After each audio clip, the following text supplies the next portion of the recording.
10 years ago, my husband Eric and I heard clearly from the Lord that it was the season for us to go to graduate school. He was going to be getting his master's degree of fine arts.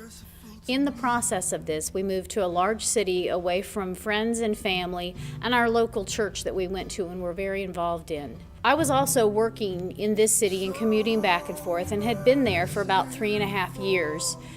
And as we got settled into the new place that we lived in and what we needed to get done to establish our life there, I went to work and I found out the day before I had made a really large mistake, and they fired me on the spot.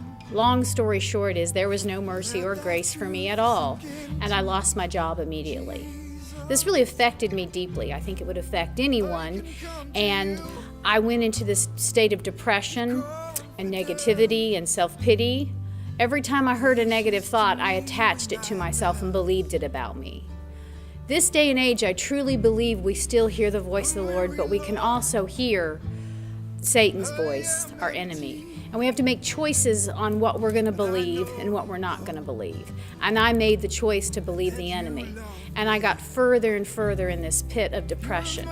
I could not get out of it. There was a place at one point where my husband said to me, every time I ask you anything, you say, I don't know.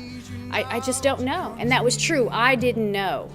At some point in this process, a friend of mine called me up and said, Brenda, how long are you going to stay in this place of depression? She was very concerned about my relationship with Christ and where it was going.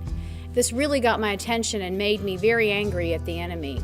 And I started again reading the Bible, worshiping the Lord, and getting connected with the people around me. We had not found a local church body at that point, so we started in together looking for one.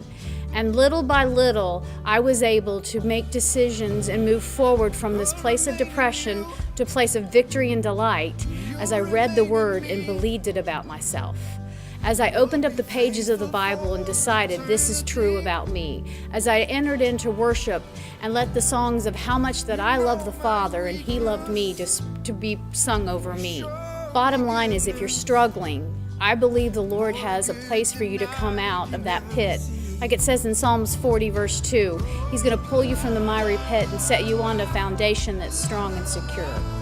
I just want to encourage all of you that are struggling with depression that there's a way out. There's a place of victory.